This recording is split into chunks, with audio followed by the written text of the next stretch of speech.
The stage is waiting. The audience thirsts for adventure. Who am I?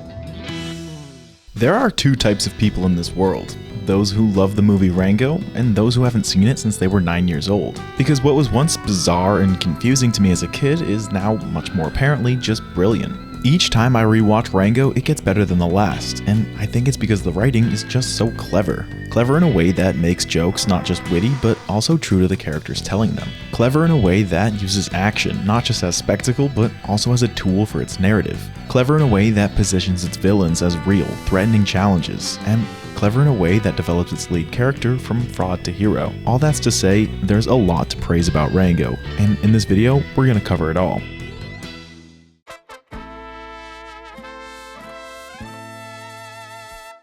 Once called the kid movie equivalent to a Tarantino picture, Rango hit theaters under the guise of family entertainment, which might have been an unfortunate mistake. Because while it certainly passes the 2010s genre requirement of animated talking animals, what's truly indicative of Rango's genre misnomer is its humor. Barring about 3 fart jokes and some slapstick violence, the comedy in Rango is surprisingly mature.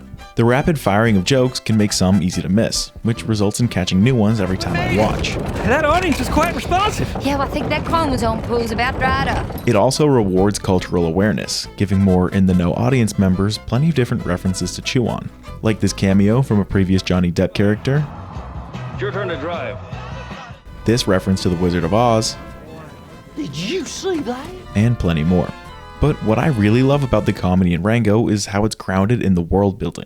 Is it ridiculous? Yes, but it works so well because the characters are inherently ridiculous too.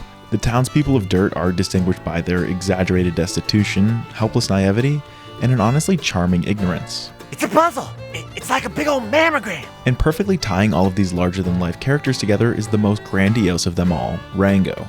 The whole idea behind his character is his passion for the make-believe. At his core, he's a storyteller, a literal chameleon who figuratively blends in. Like, how clever is that? From the start, we've seen him struggle as a solo actor, yet finally, in the town of Dirt, he finds castmates. But unlike the townfolk who actually live the bit, Rango instead lives for the bit. Any bit for that matter. And when you surround a hyper-aware character like him with hyper-oblivious characters like them, well, it's like finding water in the desert. All movie long, Rango hilariously parodies their grim realities with his embellished fantasies. Utilizing your well-developed ingenuity. No offense taken. So which way do you think they went? You want to sniff the air or commune with a buffalo or something? But what's so genius about this is that through his lens, the writers can highlight the humor they baked into the world without doing so at the story's expense. They can use Rango to poke fun at the weirdos of the West while still respecting the story they're trying to tell, and it works over and over and over. In this regard, he's essentially the Western version of Deadpool, but if you ask me, Deadpool's the superhero version of him.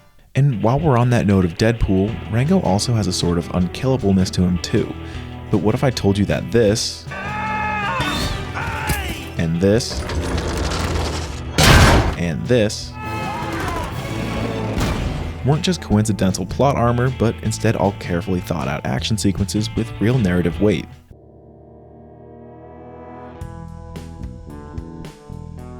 My main philosophy on fight scenes is that all too often they either regress into boring slugfests or throw all believability out the window. As per my first video ever, most fight scenes are bad. A good fight scene, however, will establish in-world rules to help set up a narrative, or at least use clever and believable tactics and strategies. If we're really lucky, it'll actually do both. And I'm here to argue that in Rango, throughout each of the main action sequences, they consistently deliver on both fronts. But it might not appear that way at first. Let me explain. This here is my fight spectrum, a chart I made to help identify what any given fight scene should include. I have an entire series of videos that gets into the nitty-gritty of it all if you're interested. They're probably why you know my channel in the first place. Anyway, at first glance, it seems like Rango goes directly against my core principles. Let's take the first action sequence for example, Rango vs. the Hawk, Part 1. In hindsight, we know that Rango wins because he makes it out alive. And because of how lopsided the matchup is, we know that in most instances, Rango should have lost. So according to the chart I made, this is a David vs. Goliath fight, an underdog story, meaning for it to be a good fight sequence, I want Rango to win based on strategy, not luck. In part, he kinda does. The way Rango maneuvers around the environment and takes advantage of the surroundings is a big plus in my book. It's a believable way for him to even the odds. But the Hawk is still a significantly more capable opponent. She's smart enough to know she can shatter the bottle if she scoops it up and drops it from the sky. This is where the fight takes an interesting turn. Rango should be dead to rights here, but by some stroke of incredible luck, the bottle lands on the toad that he had met just prior. This toad ends up being the hawk's meal, and Rango gets away scot-free. So according to my philosophy, the fight was bad because it cheaply relied on luck, right? Well, not quite, and I'll soon explain why. But let's put a pin in that note on luck while we check out the next action sequence. In this second fight, the hawk comes back for Rango, and this time only one of them is making it out alive. Another David vs. Goliath fight, but maybe this time Rango will find a clever out for the kill, right? The two break out in a wild chase around town as Rango scrambles to find any form of shelter. Funny enough, the townspeople see it backwards, thinking Rango's the one doing the chasing. Once again, Rango cleverly uses his environment to his advantage in this awesome vending machine scene, but once again, the hawk is too smart to lose. Rango barely gets away using a licorice rope, but with the hawk still on his tail, the fight concludes in a subtly brilliant way. In a tug of war for his life, Rango remembers he has a gun on him from earlier. He flashes it toward the hawk, and for a moment you can see the fear in the hawk's eyes, but we come to learn that Rango is no killer. Instead, he shoots the licorice to free himself, but the bullet has other plans. In a finale that can only be attributed to luck, the bullet ricochets around until finally knocking the water tower over and crushing the hawk. So despite all of the cool and clever moments in this fight scene, is it too ruined by a conveniently fortunate finish? Or maybe there's something deeper at play here. Dare I say, maybe luck is the point. As they say, once is chance, twice is coincidence, but 3 times makes a pattern. So let's check out the next action sequence to finally get to the bottom of this. For the 3rd time in a row, we have a David vs. Goliath matchup. This time it's Rango and the posse versus an entire army of moles. In this clearly lopsided battle, surely this time Rango will win from carefully calculated tactics. Well, actually, the complete and utter opposite goes down. In this sequence, the writers deliberately make it as fantastic and ridiculous as they possibly could. Remember how I said Rango parodied the Western reality with his theatrical fantasies? Yeah, he does it again here in the complete heat of battle. Yet he effortlessly, and I mean effortlessly, takes down his pursuers. From dynamite landing in his hands, to riders catching him every time he falls, the writers couldn't have made his victory more convenient if they tried. But I think that's because they did try. They intentionally piled up these undeserved victories for Rango because with each feat, his lie grew bigger and bigger. With each miracle, he only dug his grave deeper. This is why I say these action sequences were carefully thought out. Luck isn't a cop-out, it's the point, because it amplified Rango's status as a fraud. This is because Rango isn't a movie where the hero is conveniently untouchable for the sake of lazy writing. Instead, like the mariachi band warned us from the start, it just takes the right villain to be the one to kill him. But before we get into why I think Rango actually died in this movie, I want to announce that I'm officially trying to beat Mr. Beast this year and become the most subscribed channel on YouTube. I'm already pretty close, so I think if everyone watching right now subscribes, and that includes you, Michael, then we'll probably catch up to him in the next month or so. Also, hit the like button and share this video with any Michaels you know so they subscribe too.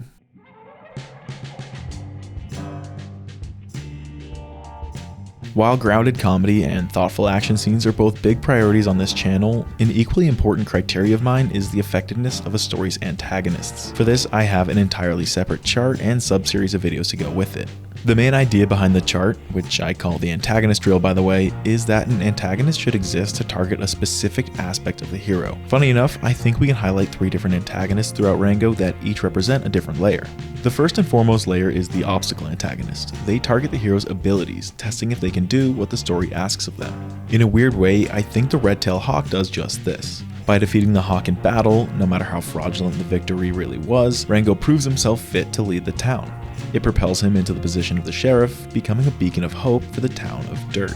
The second layer is what I call the dilemma antagonist. They will isolate the hero's values by forcing them to make a difficult decision. In Rango's case, I think we can attribute the mayor to this role. Dilemma antagonists are often cold and calculated villains with big plans of their own, which certainly aligns with the mayor. As Rango gradually approaches the mayor's dark truth, we can see the mayor subtly offer Rango a spot in his future, so long as Rango backs off. Side note, this golf scene is an absolute masterclass in subtext as they overlay the game of golf with the game of politics. You've obviously mastered this game. Well, I've been playing it for many years, sir. Anyway, Rango cements his values by rejecting the mayor's proposition. With this choice made, the mayor responds accordingly, summoning a villain unlike anything Rango had faced before. Since the first act of the movie, whispers of a certain Rattlesnake Jake had been passed around the town of Dirt. You killed Bird. Yeah. Matter of fact, I did. Bird dead. Snake come. But in a classic Rango style, he brushes him off as just another one of his tall tales, and you can hardly blame him.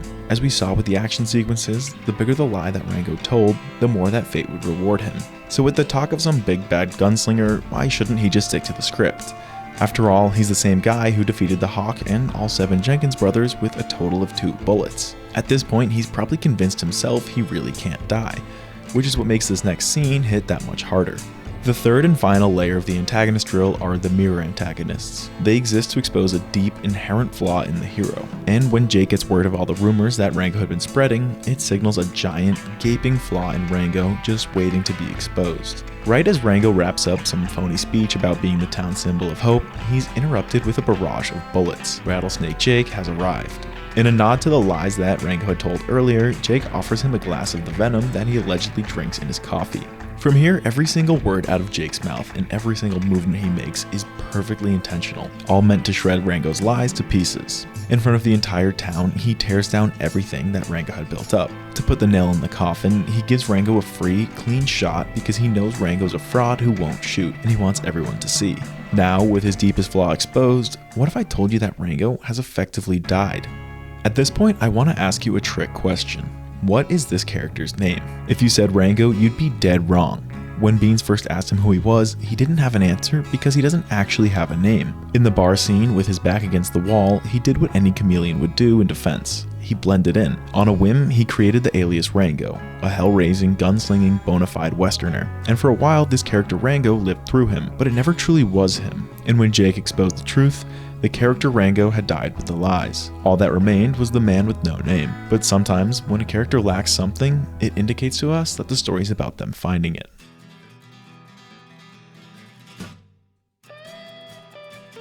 The final element I want to cover in the writing of Rango, which I believe to be the most important of them all, is the hero's arc. On this channel, I've been preaching that a well-written protagonist will make or break a story, and with Rango, it's no exception. This is my protagonist chart. If it looks confusing, that's because it is. Unnecessarily so. Honestly, I need to make a simplified version already. But for now, it's what we got. A ternary plot that shows the 3 must-have traits in any protagonist: competence, influence, and resolve. When a hero has a balance of all 3 of these traits, they are the most effective versions of themselves, capable of pushing a story forward despite all odds. But if a hero lacks one of these traits, then it usually suggests their story will be about them attaining it. So let's take a look at how Rango holds up to this chart. His strongest trait by far is his influence. Influence is simply the ability to attract and persuade the characters around them. Using his charisma and charm, most of the story is propelled by Rango's influence. His next best trait is competence. Competence comes in the form of skills, abilities, or knowledge that can help overcome challenges. While he's not the gunslinger he says he is, we can actually pinpoint a handful of examples where he uses quick thinking to advance the story. But what about that final trait, resolve? I define resolve as an unwavering desire or belief that a character can't live without. This is where I think Rango falls short. From the very first scene, even he knows that he's undefined. My character's undefined? That's absurd. I know who I am. I'm the guy, the protagonist, the hero. There's nothing he stands for, nothing that drives him. And this holds true for most of the story too. For like the entire first act, the only thing that motivated Rango was getting his hands on some water. I hardly consider that resolve. Instead, that's just a basic survival instinct that any character would have. In the next act, he playfully goes along with the bit of the hero because it's all an act to him. He doesn't actually stand for justice, and Rattlesnake Jake makes this abundantly clear when Rango fails to pull the trigger. So with that, we've found the crux of the story. For him to become the protagonist that the story needs, he's gonna have to find the fight in him. He's gonna have to learn what it means to be a hero. And so, at rock bottom, Rango finally crosses the road, the metaphor planted at the start of the story symbolizing the death of the hero. With this choice to cross the road though, he finally exhibits resolve for the first time, and he's rewarded for it. In this surreal desert limbo, he meets the spirit of the West, another man with no name. Through him, he learns that identity isn't defined by who you say you are. Doesn't matter what they call you, it's the deeds make the man. It's defined by what you do, meaning that to be a hero, he'll have to fight for something. With this, Rango is reborn. He untaps true resolve, becoming the best version of himself. He then returns to the town to confront Jake and the mayor, but this time he's got a plan. I actually cover this entire climax in one of my earlier fight scene videos if you want the full analysis, but in summary, Rango bests Jake with pure strategy. No luck, and this time, with a gun pointed in his face, Jake can clearly see that Rango is willing to shoot. Try me. The man who was once a fraud is now a true hero. But what I really like about the ending is how it suggests that the two aren't opposites, frauds and heroes. After all, Rango is still Rango, and when his back's against the wall as he's slowly drowning to his death, it's ultimately a goofy, luck-filled improvisation that ends up freeing them. This time though, Rango earned it.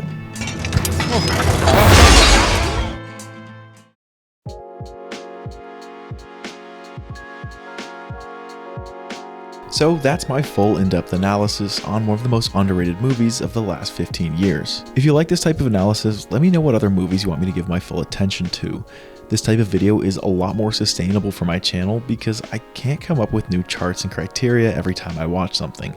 So if I can get to a point where you guys will watch any movie review, then I'll be able to pump out videos much more consistently. So that's all. Thanks again for watching.